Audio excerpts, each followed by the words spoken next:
So we're going to do some back extension work. Really great to start working on the posterior chain. Very easy movements to start strengthen some of the back muscles, some of the postural muscles. Often we get sort of, what with the feeling of stiffness and tightness in the lower back or between the shoulder blades. And often the temptation is to stretch and pull and twist, but quite often we forget that the muscles need activating and training and strengthening. So just going to run through some very simple exercises, not advisory if you have got sort of pains down your legs, if you've got really severe debilitating lower back pain, this routine is probably going to be too advanced. So you want to be set up on a very firm surface for this. A solid floor with a mat is fine, or quite a low carpet. So we're going to start laying on our front, so in a prone position, and you're going to want to have your toes untucked and relaxed. Have the legs together and the big toes touching, and you want to have relaxed shoulders with the arms just either side of your sort of neck, level with the neck area. Now, I do try and advise people to lean with their forehead on the mat. You can use your chin if the forehead is uncomfortable, but that will just put pressure through the neck here. So for sort of spinal alignment, this is the best posture. Now, to start with, I just want you to get comfortable laying in this position. This also checks that there's not too much pressure through the lower back. If you start to get any symptoms down the legs, or if your lower back feels like it's locking in this position, I wouldn't advise that you progress any further. So after you've lain here for maybe 20 seconds or so and it feels quite comfortable, we can start going into some of these extensions. So I always advise people just to try the movement first before doing many repetitions. So we're just going to press up, not really using any muscles, the arms are pushing us up. We're just pushing to the point where we start to sort of arch through the lower back here. Okay, so that movement is comfortable for me. I don't have any pain or discomfort. Now, to do the movement properly, it starts from the pelvis and the abdominals. The temptation quite often is to try and arch through here as much as you can. What I do like to do is involve a bit of a pelvic tilt. So with your pelvis, you're going to just slightly try and flatten your tummy into the floor, and you're just tilting the pelvis backwards slightly. Just helps engage some of these muscles a little better. And then using a little bit of power from the hands to push up, but most of the movement's actually coming from all of these back muscles. So the posterior chain is what's lifting us from the floor. And again, I like to work with the breathing with this. So you take a breath in, and as you exhale, lift.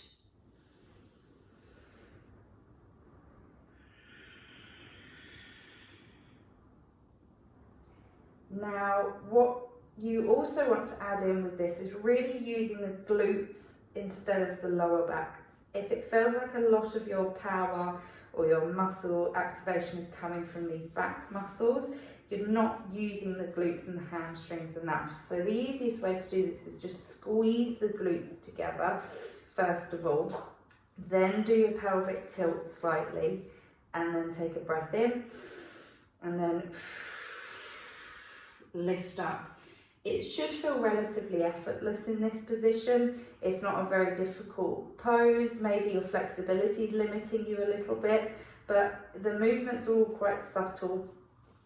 And we're just going to repeat a few more of those. So squeeze the glutes, tilt the pelvis, breath in, breathe out.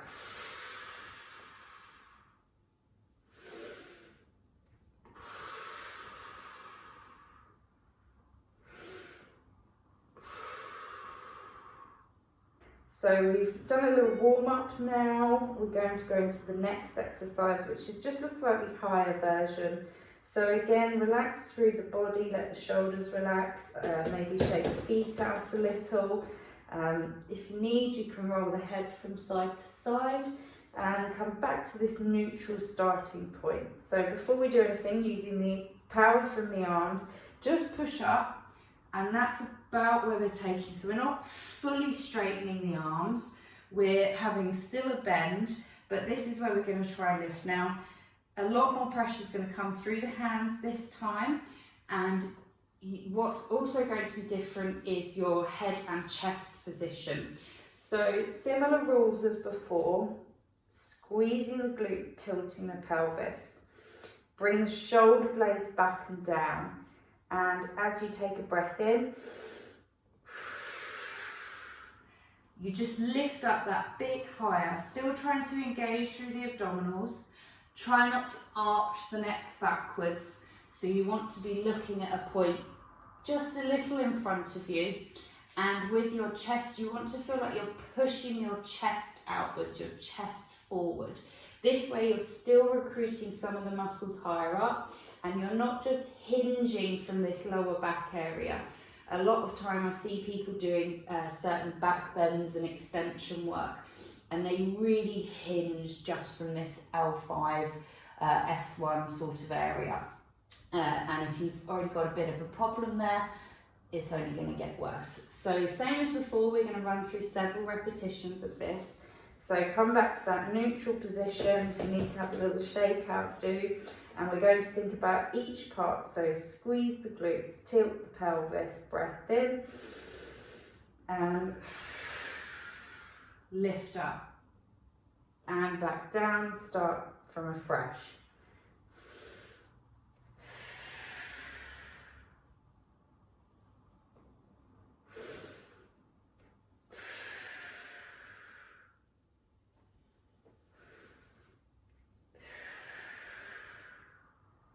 Now, if that feels too much, if you're starting to feel like it's loading the lower back a bit, or you can't maybe squeeze the glutes or bring the shoulders back and down, you can just come back down to the starting position and start the sequence again, or you can just do slightly less range.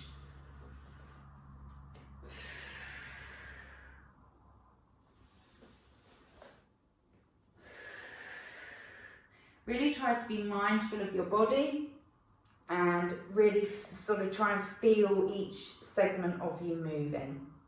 And we're going to come up into the last final position. So the hand position changes for this. You're going to bring your hands level with chest height. And again, before we do any of the muscle activations or anything, we're just going to run through the range of movement first. And it's going to be trying to do what they call an upward dog. You can, if you really need to, keep the thighs or knees resting on the floor, but the end position is to try and lift so only your hands and the top of your feet are in contact with the mat. Okay, so hand position is roughly level with chest height. Forehead starts on the floor, but again, your shoulders aren't by your ears, your elbows aren't flared out, your shoulders are braced backwards, your elbows are tucked in. So already you should be able to start feeling those muscles fire up to keep you in this good solid pose.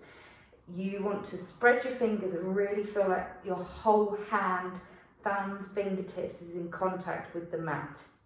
Same again, starting with the glutes.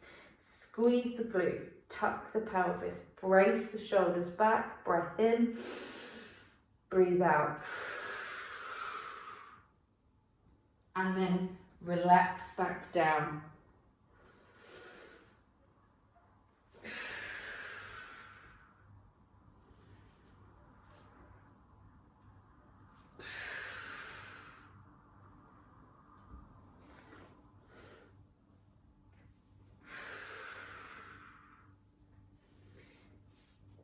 The other area that maybe we haven't put enough focus on is keeping the abdominals really tense and locked.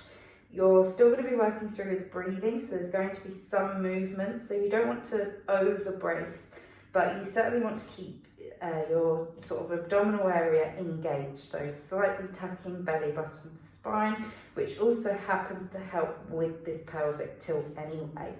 So we'll just run through a couple more of these. So just run through the setup, hands in place with the chest, feet untucked and relaxed. Squeeze the glutes, tuck the pelvis, brace the shoulders back, breath in.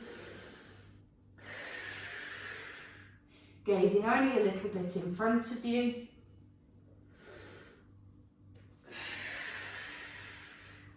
Keeping a nice long spine.